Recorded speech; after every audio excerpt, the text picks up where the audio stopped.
بسم الله الرحمن الرحيم الحمد لله رب العالمين وصلى الله وسلم وبارك على نبينا محمد وعلى آله وصحبه وسلم أجمعين.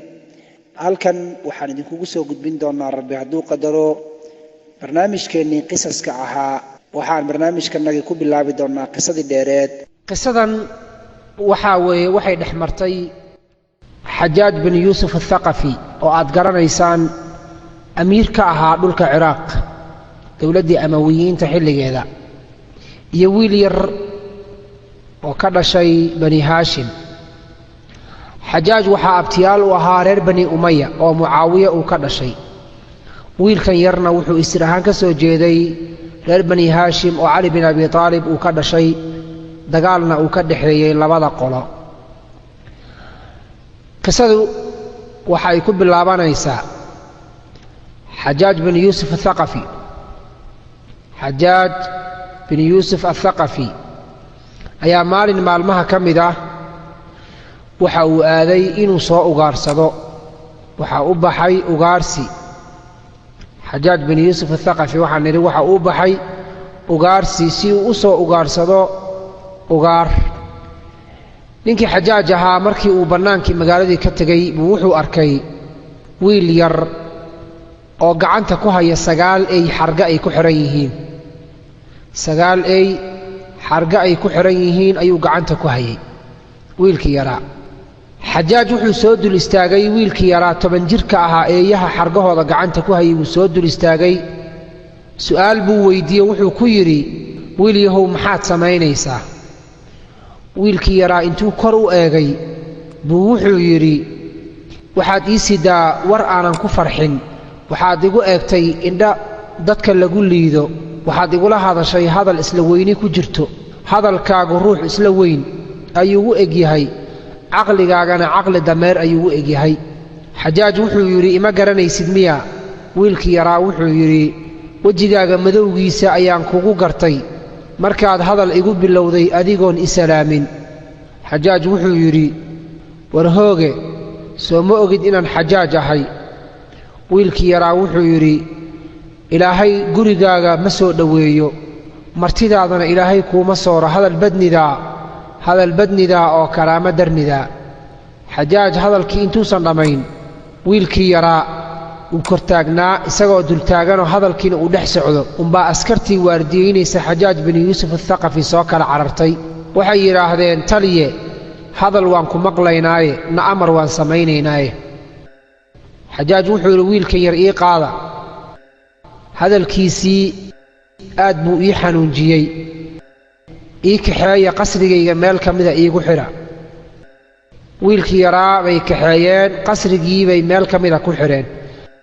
xajaaj wuxuu iska soo dhammaystay ugaarsigii. waxa uu ku soo laabtay qasrigiisii. markii uu kursigii fadhiistay buu wuxuu ku yidhi, ii soo saara wiilkii yaraa. wiilkii baa waxaa la keenay qasrigii xajaaj uu ka talinayey ee ay fadhiyeen wasiiradii iyo ciidamadii kuwii ugu sarsareeyey. wiilkii yaraa markuu meeshii soo istaagay wuxuu yidhi, assalaamu calaykum. salaantii wax ka celiya ayuu waayey oo ka radiya. markaasuu dhinacyaha intuu eegay buu wuxuu ku jawaabay hadalladan soo socda: أتبنون بكل ريع آية تعبثون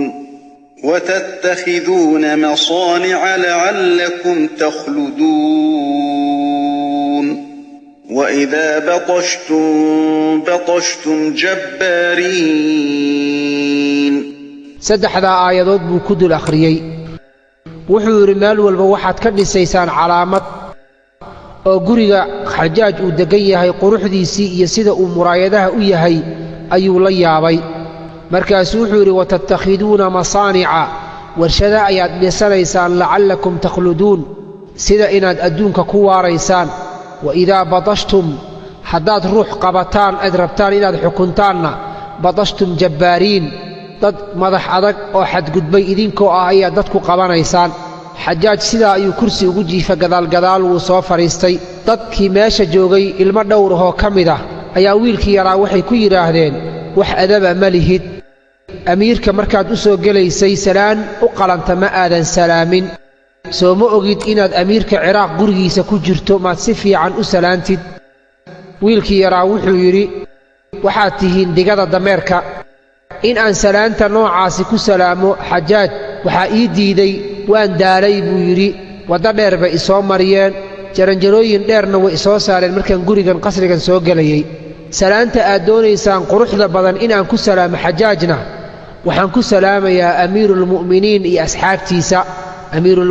iyo asxaabtiisa ayaan ku salaamayaa oo wuxuu ula jeedaa cali bin abi aalib iyo asxaabtiisii ayuu ula jeeday xajaaj wuxuu yidhi wiilkiibuu su'aal weydiiyey wuxuu yidhi maanta waxaa timid buu yidhi wiil yahow ajashaadii geeridaadii baa soo dhowaatay rajadii noloshii adduunyada aad ku lahayd inaad sii noolaato wiil da'yar baa tahayna way baaba'day wiilkii yaraa wuxuu yidhi xajaajow ajashayda hadday gacantaada ku jirto hadalkaaga ima dhibayo wax yar iyo wax badan waxaad igu tidhaahdaba ma dhibsanayo wiilashii meesha fadhiya qaarkood baa waxay yidhaahdeen jahligaaga iyo edabdaradaada waxay ka gaartay khabiidkii wuxunka ah amiiruulmu'miniin inaad sidaa ula hadasho sida carruurta facaaga aad ula hadlaysa miya adab marihid bay dhaheen fiiri qofka aad la hadlayso si adab iyo usluubna ugu jawaab ixtiraamna u samee waa amiirkii ciraaq iyo shaam wiilkii yaraa wuxuu yidhi ma maqal miyaa buu yidhi ilaahay subxaanahu wa tacaala hadalkiisii ma idan maqal miyaa soo ilaahay ma dhihin يوم تأتي كل نفس تجادل عن نفسها وتوفى كل نفس ما عملت وهم لا يظلمون naf walba iyada isu doodaysa soo lama dhihin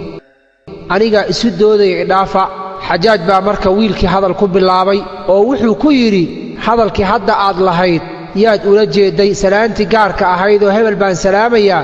yaad ula jeedday wuxuu ku yidhi waxaan ula jeeday amiiruulmu'miniin baan ula jeedoo cali bin abi aalib baan ka waday cali bin abi aalib iyo asxaabtiisii baan ka waday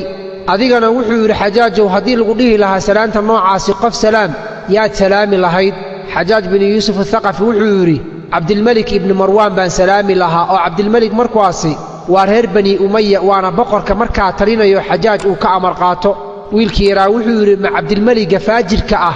lacnadda allah ha ku dhacdee tii malaa'igta iyo tii dadkaba ha ku dhacdee makaas ayaad salaamaysaa xajaaj wuxuu ku yidhi maxaad u tidhi cabdilmelik faajir maxaad u tidhi wuxuu yidhi khalad yar uu galay baa muslimiin badan dartiisa loo baabi'iyey dadkii meesha fadhiyey wasiirradii iyo dadkii xajaaj la joogay xilka meesha qayb ka hayay qaar ka mid ah ayaa waxay yidhaahdeen xajaajow wiilkan dil maxaa dhacay daacadii amiirkii in la adeeco la rabay wuu ka baxay jamaacadii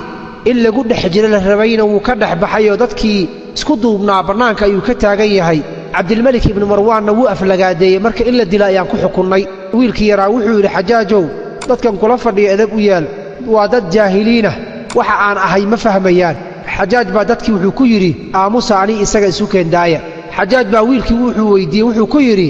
ma garanaysaa walaalkay xajaaj waxaa walaal la ahaa nin sidiisoo kale u dhib badanoo yaman mas-uul ka ah marka wuxuu yidhi ma garanaysaa walaalkay wiilkii yaraa wuxuu yidhi haa walaalkaa waa fircown markuu nebi muuse u yimid iyo haaruunoo wada socdo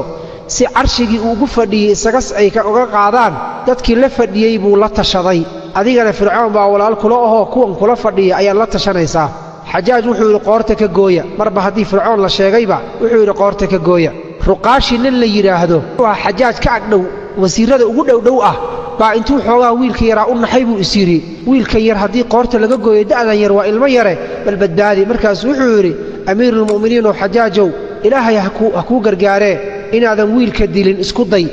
aniga isii buu yidhi anigaa barbaarinayoo tarbiyaynayee isii xajaaj wuxuu yidhi kaxayso ilaahayna kuuma barakeeyo wiilkii yaraabaa sida addoon camal loogu gorgortamayaa kaxayso ilaahayna kuuma barakeeyo wiilkii yaraa wuxuu yidhi uma mahad celinayey buu yidhi kii i bixiyey iyo kii la i siiyey midna uma mahad celinayo xajaajoo wax i siiyo qaado dad yidhi iyo kii i qaadanaya labaduba mahad iguma laha ruqaashigii wiilka yaraa u turayo inuu kaxaysta rabay baa wuxuu yidhi waryaa sideed u hadlaysaa inaan geeri kaa badbaadiye ayaan doonayey adigana hadalkan miyaad igula hadlaysaa intuu yidhi buu xajaaj eegay buu yidhi amiirow ma doonaya inaan kaxaystee waxaa doonta ku samee xajaaj marka wuxuu yidhi wiil yahow dhegayso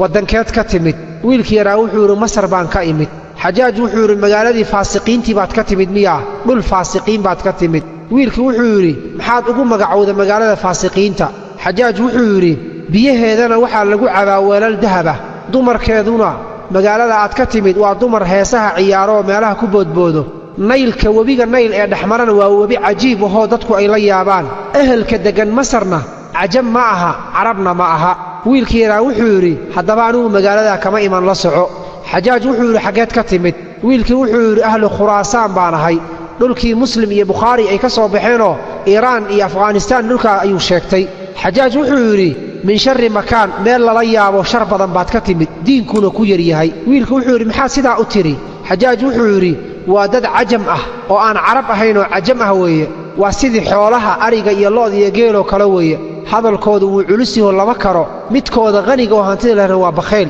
wiilku wuxuu yidhi haddaba anigu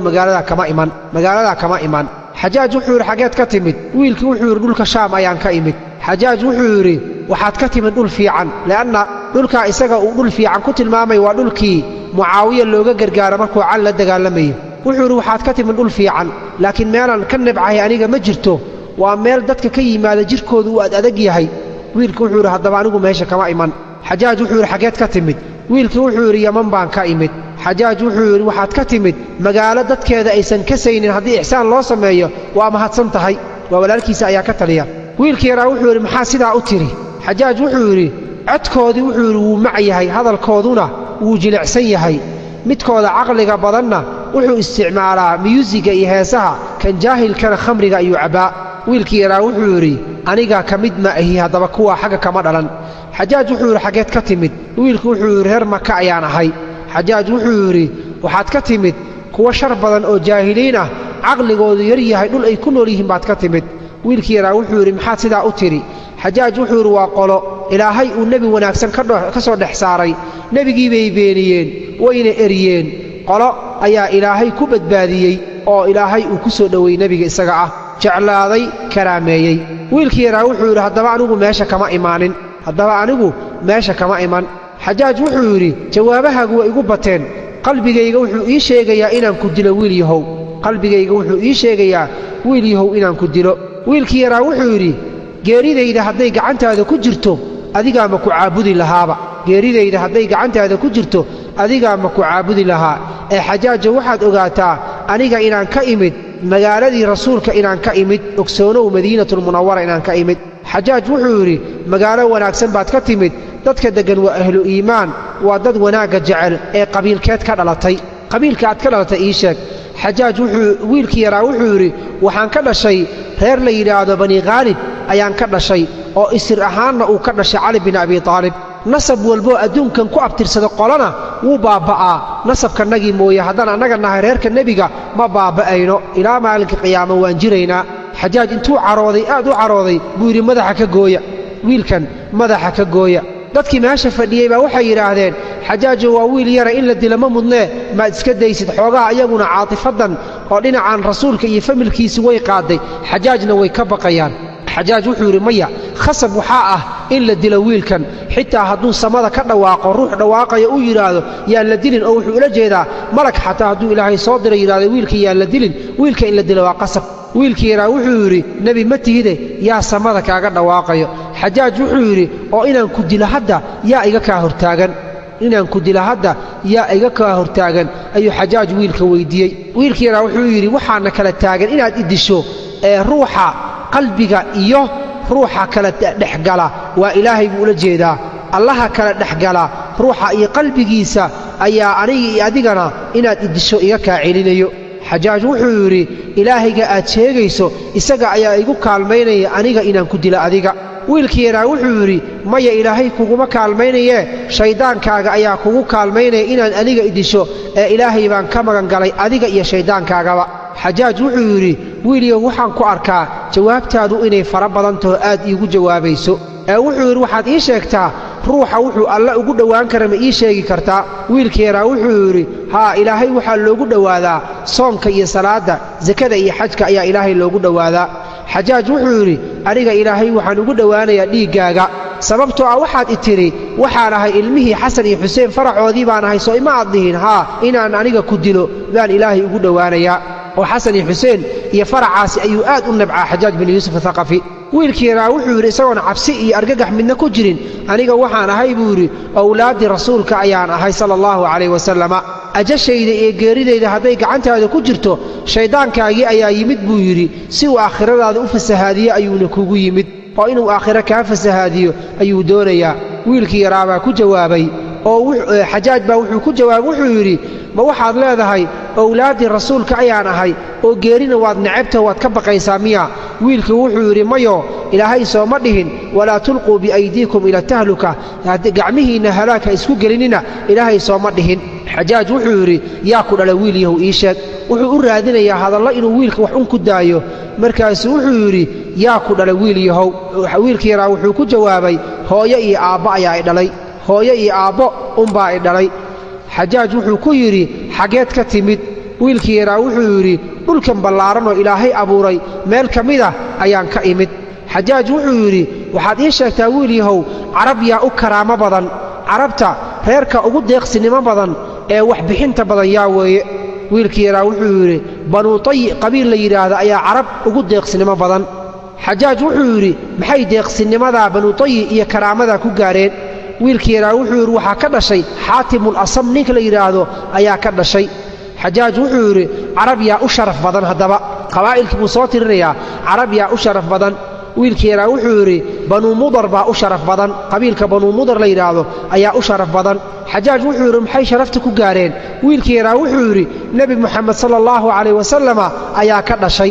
qabiilkaa isaga ah xajaaj wuxuu yidhi carab yaa u geesinimo badan qabiilka carab ugu geesinimo badan ii sheeg wiilkii yaraa wuxuu yidhi banuu haashim baa u geesinimo badan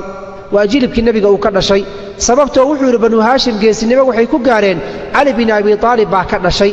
xajaaj wuxuu yidhi carab yaa u nijaasaysan qabiil ahaan qabiilka ugu nijaasaysan uguna bakhaylsan uguna khayr daran waa qabiilkee wiilkii yaraa wuxuu yidhi banuu haqiif qabiilka yidhaha reer bani haqiif ayaa ugu nijaasaysan oo ugu bakhaylsan ugu khayr daran sababtoo ah adigan xajaaj ayaa ka dhashay buu yidhi xadiidka nebigana wuxuu noo tilmaamay reer banuu haqiif waxaa ka soo bixi doona namruud baa ka soo bixi doona iyo beenaalayaal beenaaluhuna musaylime ayuu ahaa oo nebinimo sheegtay nabruudkuna waa adiga ayuu yidhi oo dadka iska baabi'inaya xaqooda iyo dhiiggooda iska baabi'inayo xajaaj intuu caroodo aad u xanaaqay buu wuxuu yidhi madaxa ka gooya dadkii meesha fadhiyaa waxay yidhaahdeen wiilku wuu yaryahee iska daa xajaaj intuu caradii xoogaa isu yara dejiyey ayuu wuxuu ku yidhi geelaagii geesaha lahaa xaggeed kaga soo tagtay geelii geesaha lahaa ee aad raacaysa wiilyow xaggeed kaga soo tagtay wiilkii yaraa wuxuu yidhi waxaan kaga soo tagay buu yidhi geelii geesaha lahaa waxaan kaga soo tegey isagoo daaqaya geedka la yidhahdo suwaan caleemihiisa waa geedan caleemo dhalino qodxo keliya leh ayuu u tilmaamaya wuxuu leeyahay geedka suwaan caleemihiisa isagoo daaqaya ayaan ka soo tegey xajaaj intuu qayliyeybu wuxuu yidhi waryaa waxyahu caqliga aan lahayn maskaxdiisuna ay maqan tahay geedka suwaan miyaa caleemo leh geedka suwaan miyaa caleemo leh wiilkii yaraa wuxuu yidhi xaggeed ku aragtay geel geesa le adna waa adiga i weydiinaya geelaayo geesaha lahaa xaggeed kaga soo tagtay geel geesa le xaggeed ku aragtay markaad geedka caleenta aan layn caleen u diidaysid xajaaj wuxuu yidhi wiil yahow qur-aanka ma xafiday wiil yahow qur-aanka ma xafiday wiilkii yaraa wuxuu yidhi qur-aanka miyaa iga cararaya markaan xafidayo ma isagaa iga baxsanayo markaan xafidayo xajaaj wuxuu yidhi qur-aanka ma kulmisay oo ma uruurisay wiilkii yaraa wuxuu yidhi markaan uruurinayo qur-aanka miyaa kala daadsanaa qur-aanka miyaa kala daadsanaa markaan uruurinayo xajaaj wuxuu yidhi ima fahmin su'aashayda miyaa wiilkii wuxuu ku yidhi waxaad i tidhaahdaa buu yidhi aad i weyddiisaa qur-aanka ma akhrisay mana fahantay idheh buu yidhi sidaa su'aasha ii weydii xajaaj wuxuu yidhi waxaad ii sheegtaa qur-aanka aayadda ugu weyn bal ii sheeg waxaadna ii sheegtaa qur-aanka aayadda ugu xukunka dheer xukunka markii la yidhahdo qur-aanka aayadda ugu xukunsan ii sheeg qur-aanka aayadda ugu cadaaladda badan ii sheeg qur-aanka aayadda markii la akhriyo ugu cabsida badan ii sheeg qur-aanka aayadda markii la akhriyo ugu rajada badan qofka bini'aadamka rajada gelisa ii sheeg waxaad ii sheegtaa aayad qur'aan ah oo 10 calaamadoodoo cadcad ilaahay calaamadaha lagu garanayo ay ku jiraan ii sheeg waxaad ii sheegtaa aayad ay ku jirto been ay sheegeen ilmo nebi uu dhalay iyo aayad ay ku jirto run ay sheegeen yahuudda iyo kirishtaanka iyo waxaad ii sheegtaa aayad ilaahay hadalkiisa uu ku jiro isaga uu isaga hadlay waxaad ii sheegtaa aayad malaa'igta hadalkeeda ay ku jirto waxaad ii sheegtaa aayad hadalka ahlu jannaha uu ku jiro waxaad ii sheegtaa aayad hadalka ahlu naarkana ay ku jiro waxaad ii sheegtaa aayad ibliis hadalkiisa lagu sheegay wiilkii yaraa wuxuu yidhi dhegayso wuxuu yidhi aayadda ugu weyn ee qur-aanka ku jirto waa aayatulkursi aayadda qur-aanka ugu xukunsanna إن الله يأمر بالعدل والإحسان وإيتاء ذي القربى وينهى عن الفحشاء والمنكر والبغي aayadda qur-aanka marka la akhriyo ugu cadaalada badan waa فمن يعمل مثقال ذرة خيرا يره ومن يعمل مثقال ذرة شرا يره oo cadaaladda ayay tilmaanto qof walba wuxuu ula yimaado unbaa loo miisayaa aayadda wuxuu yidhi qur-aanka ugu cabsida badan waa aayadda ilaahay uu ku sheegay أيطمع كل امرئ منهم أن يدخل جنة نعيم ayatamacu ma wuxuu rajaynayaa kullu mri'in qof walba oo idinka mid ah oo minhum gaala ka mid ah an yudkhala jannata naciim qof walba oo gaal adduunka joogo ma inuu janno iska gala ayuu doonayaa aayadda ayada ah ayaa aayadda ugu damaca wanaagsan ah wuxuu yidhi aayadda ugu rajada badan ruuxa markii uu rajo uu doonayana inuu akhriyo laga raba waxay tahay aayadda ilaahay قل يا عبادي الذين أسرفوا على أنفسهم لا تقنطوا من رحمة الله إن الله يغفر الذنوب جميعا إنه هو الغفور الرحيم oo ah adoomadayda xadka gudbay waxaad u sheegtaa inaysan ka quusanin naxariistayda ilaahay dembiyada oo dhan wuu dhaafaa aayad ay ku jirto 10 calaamadood oo lagu garanayo calaamadaha ilaahay lagu garanaya ah waxa weeye buu yidhi إن في خلق السماوات والأرض واختلاف الليل والنهار لآيات لأولي الألباب oo micnaheedu ay tahay samaawaadka 7 ah iyo 7 dhul waxa ku jirta iyo habeenka isbedbedelkooda iyo maalinka aayada ilaahay lagu garanayo oo waxa uu sheegay 7 cir iyo hal dhul oo 8 ah iyo habeenkii iyo maalinkii 10 kaga dhigay ayaa lagu sheegay qur-aanka wuxuu yidhi aayadda ay ku jirto been ilmo nebi ay sheegeen waa aayaddii nebillaahi yuusuf walaalihiisii markii ay ceelka intay ku rideen aabbahood aadeen ay u sheegeen inuu dhurwaa cunay وجاءوا على قميصه بدم كذب قال بل سولت لكم أنفسكم أمرا فصبر جميل والله المستعان على ما تصفون waxay la yimaadeen qamiiskii nebi yuusuf dhiig beenaha iyagoo ku soo shubay waxay ahaayeen waa ilmihii nebi yuusuf la dhashay been bay sheegeen jannada ayayna galeen sidaa ayuu leeyahay aayadda ay yahuudda iyo kirishtaanku runta ku sheegeenna waa aayadda ilaahay uu leeyahay وقالت اليهود ليست النصارى على شيء وقالت النصارى ليست اليهود على شيء وهم يتلون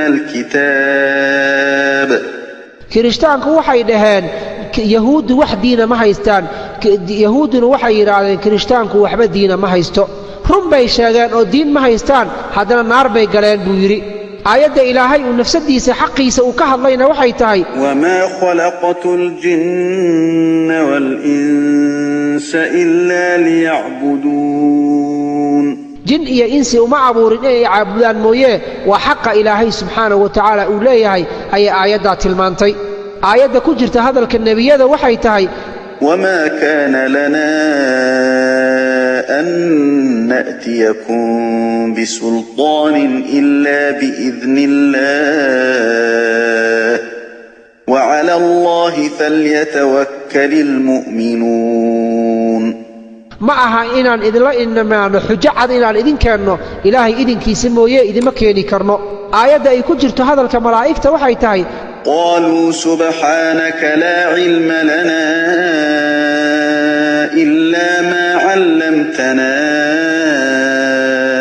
إنك أنت حكيم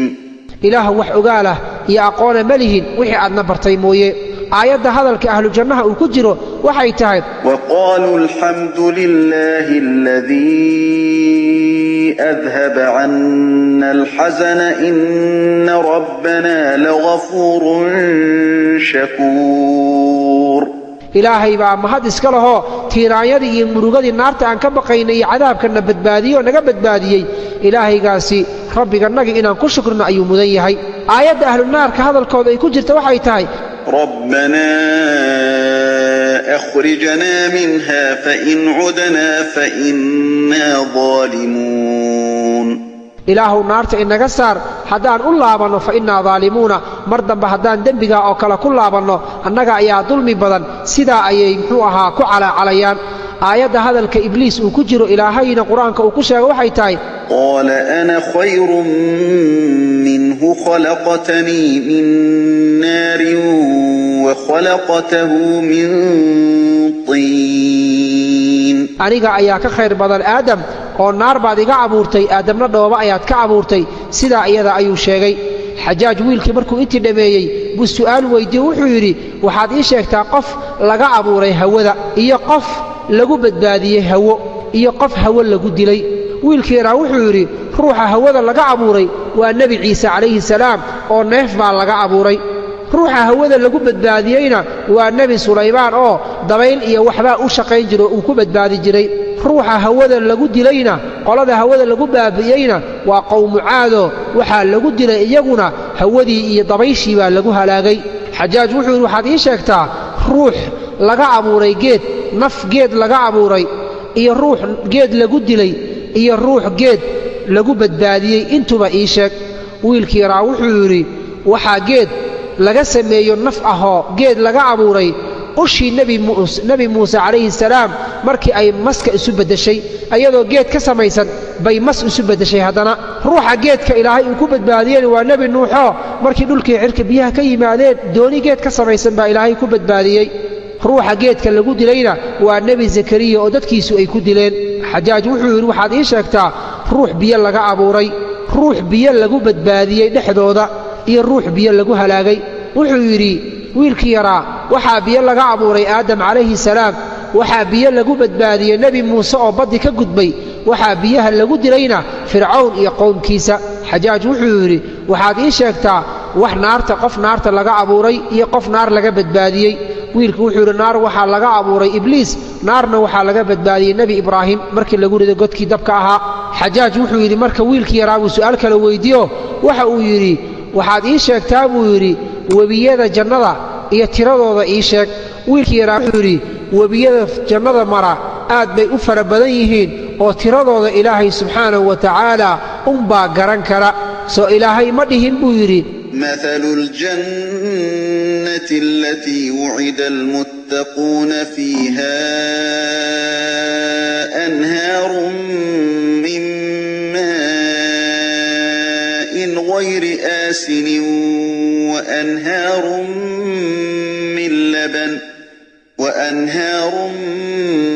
من لبن لم يتغير طعمه وأنهار من خمر لذة للشاربين وأنهار من عسل مصفى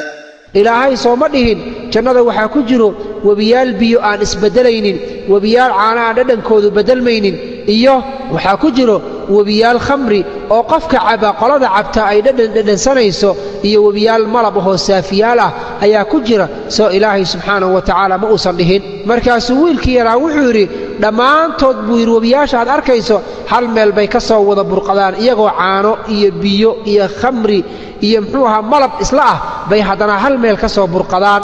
iskumana darsamaan buu yiriyo biyihii caanihii baa istaabta lama dhahayo wuxuu yiri mid la mid ah wabiyaasha iyadu sidaa ahna kuwa lamid ah adduunyada ayaa laga helaa oo madaxa bini aadamka ayaa laga helaa wiilkii yaraa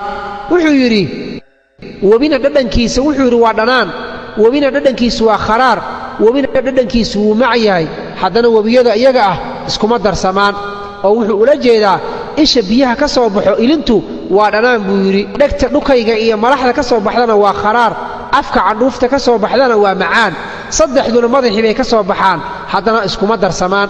xajaaj wuxuu yidhi ahlu jannuhu way cunaan way cabbaan mana saxaroodaan ee wax la mid ah ahlu jannaha ma laga helaa adduunyada ruux intuu cuno cabo aan saxaroon wiilkii yaraa wuxuu yidhi haa waa uurku jirka caloosha hooyada ku jiro ubadka yar waxbuu cunaa waxbuuna cabaa mana haddana caloosha hooyada ku dhex saxaroonayo xajaaj wuxuu yidhi waxaad sheegtaa buu yidhi dhiiggii ugu horreeyo adduunyada ku dhibcay markii ilaahay uu aadam iyo abuurayba dhiigga ugu horreeyo dhulka ku dhibcay ma sheegi kartaa markaas wiilkii wuxuu yidhi haa waa dhiiggii xaawo ka yimid xaydka ahaa caadadii kaa ayaa ugu horreeyey wax dhiig ah oo dhulka ku dhibca xajaaj wuxuu yidhi waxaad ii sheegtaa caqliga bal wax iiga sheeg iimaankana wax iiga sheeg caqliga wax iiga sheeg iimaankana wax iiga sheeg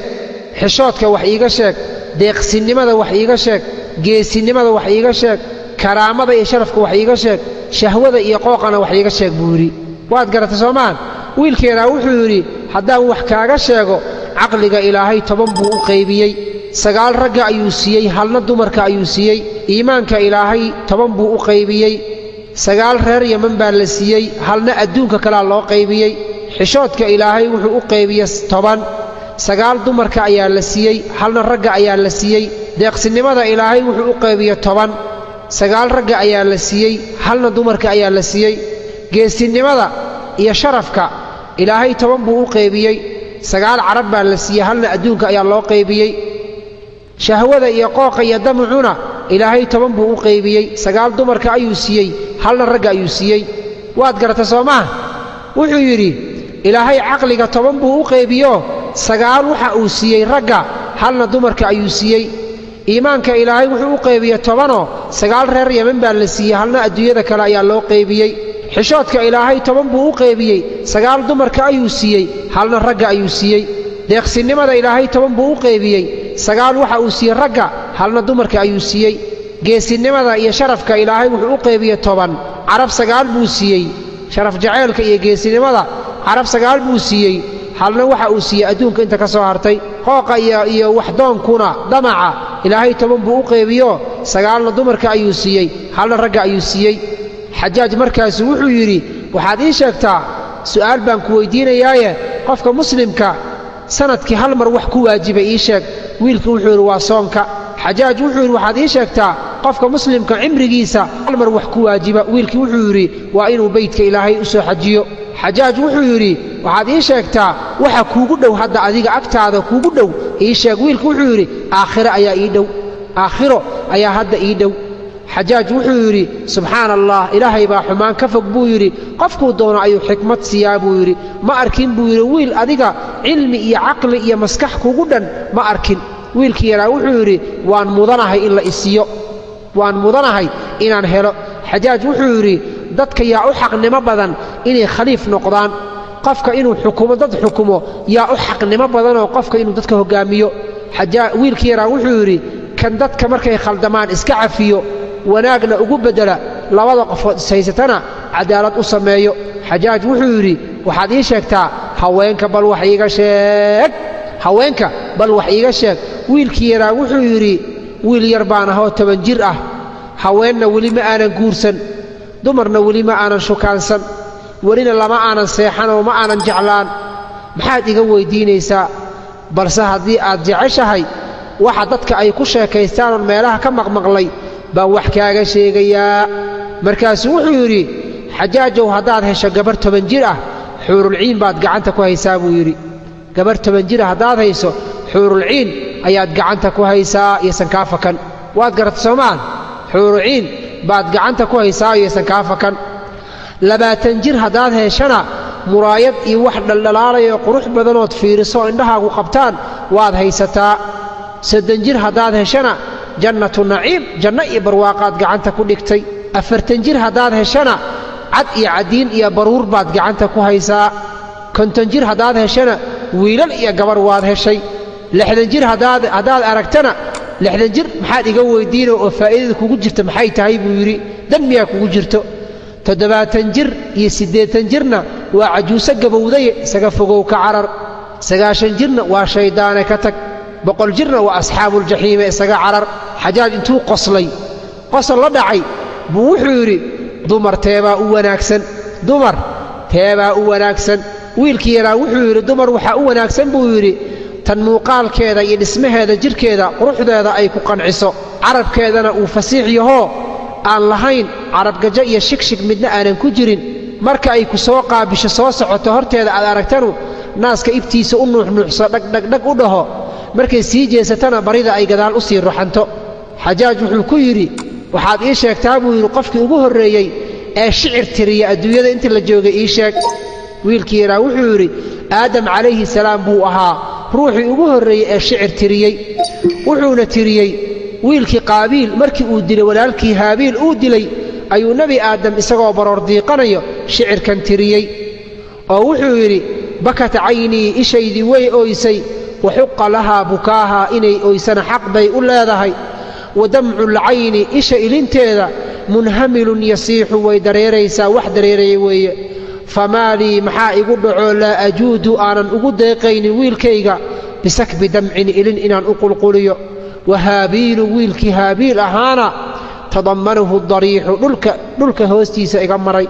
ramaa qaabiilu qaabiil waxa uu riday uu ku tuuray dhagax ah haabiilan akhaahu walaalkiisi haabiil ahaa ayuu dhagax ku dilay waalxaddu fi hara alwajhu asabiixu wuxuu yidhi xadkuna sida muuqato wejhigii ifayey wuu aasmay tagayarat ilbilaadu ifkoo dhan wuu isbeddelay tagayarat ilbilaadu ifkoo dhan iyo adduunkoo dhan wuu isbeddelay waman calayhaa iyo wixii ku dul nool fa wajhu اlardi dhulka dushiisa muqbarun kashiixun waa ku isbeddelayoo midabkiisa doorsoomay tabaddala kullu dii طacmin wa lownin mid walboo dhadhan lahaa midab lahaa wuu isbeddelay lifaqdika weynta aan ku waayey yaa sabiixu yaa maliixu kii wanaagsanaa aan jeclaayow ayaa haabiilu haabiilow in taqtul haddaad dishay walaalkaa in tuqtal dheh haabiilow haddii lagu dilay fa innii calayka addahru mukta'ibun qariixu inta aan noolahay waan kuu tiiraanyoonayaa oo adiga ayaan kuu walwalayaa sidaa ayuu nebi aadam ku calaacalay fa anta xayaatu man fi اlardi jamiican inta dunida ku nool noloshooda waa adiga waqad faqaduuka yaa ruuxu wariixu kii carfayoo wanaagsanaayo way ku waayeen wa anta rajiixu qadrin yaa fasiixu waxaa tahay ruux la waayey oo loo baahnaa saliimun bal samiixun bal sabiixun waxaa tahay ruux magangelyo iyo badbaado ku jiray bal cafin badan baad ahayd bal ruux wanaagsan baad ahayd walasta mayitan ma tihid ruux geeriyooday bal anta xayun waad nooshahay buu yidhi wa qaabiilu shaqiyu doqonkii ku dilay gacanta kula tegey huwa ariixu kan dhintay maanta adduunyada waa isaga calayhi sakhtu min rabbi albaraayaa caradii ilaahay dushiisa ha ku dhacdo wa anta calayka tasliimun sariixun badbaado iyo nabadgelyo dushaada ha ahaato sidaa ayuu ku calaacalay nebi aadam wiilkiisa marka la dilay markuu calaacalay kadib baa shicirkii labaadoo jawaabta waxaa u tiriyey ibliis oo meel ka dhow nebi aadam taaganaa baroordiiqiisana maqlayey wuxuu yidhi tanuuxu waad qaylinaysaa cala albilaadi magaalooyinka ayaad ku qaylinaysaa waman calayhaa iyo ciddi dul saaran baad u qaylinaysaa wa fi lfirdowsi jannadiina qad daaqa bika alfasiixu cidhiir kugu soo noqotay jannaduna cidhiiri bay kugu soo noqoto adii ilmahaagoo janno ku jiro ayaad ku soo noolaan weysay wa kunta bihaa janno ayaad ku noolayd firdowso wasawjika iyo wiilkaaga iyo wasawjika xaaskaaga fii naciimin barwaaqo ayaad ku sugnaadeen min almawlaa allaha idin abuurta uu idin siiyey wa qalbuka mustariixun qalbigaagana wuxuu ahaa qalbi raaxaysanaya khadactuka aniga ayaa ku khayaamay fii dahaa'ii maskaxdaydii ayaan kugu khayaamay uma makrii dhagartayda beenta aheedun kugu dhaartay baan kugu khayaamay ilaa an faataka alcayshu arashiixu noloshii barwaaqada badneed ee jannada ilaa ay kaa soo gudubtay faqaala alxajaaj wuxuu yidhi marka ii sheeg buu yidhi wiil yahow carab shicir ay tirisay midka ugu qiimaha badan ii sheeg wiilkii yaraa wuxuu yidhi shicirkii uu tiriyey xaatimu taa'i ayuu ahaa markii uu yidhi wa ukrimu dayfa waxaan karaamaynayaa martida xatman qasab iyo dirqin anigoo ay igu tahay xiina yatruqunii markuu ii soo garaaca albaabka qabla alciyaali intaanan carruurtayda siinin waxa ay u baahan yihiin calaa cusrin haddii faqri uu yahayo wa iisaarin iyo haddaan dhaqaalo haystaa intuba ilmahayga waxaan ka hormarinayaa martida albaabka ii soo garaacdo ninkii yidhi shicirkii uu tiriyey ayaa ugu qiimo badan shicir la tiriyo xajaaj wuxuu yidhi wiil yahow waad mahadsan tahay waadna wanaajisay cilmigaagii faraha badnaana waad nagu deeqday ee waxaa qasab ah annaguna inaan ku karaamayno waxaan ku siinayaa buu yidhi 1,000 diinaar waxaan ku siinayaa dhar qurxoon waxaan ku siinayaa gabar waxaan ku siinayaa seef waxaan ku siinayaa faras xajaaj markaasuu si hoose intuu isula hadlay wuxuu yidhi wiilkan hadduu qaato faraska waan dilayaa maya hadduu faraska qaato wuu iga badbaaday inta kale laakiin hadduu qaato waan dilayaa sidaa ayuu xajaaj isu yidhi wiilkii buu arrintii u sheegay arrintii waxaa la keenay lacagtii 1,000 diinaar ahayd iyo maradii qurxooneyd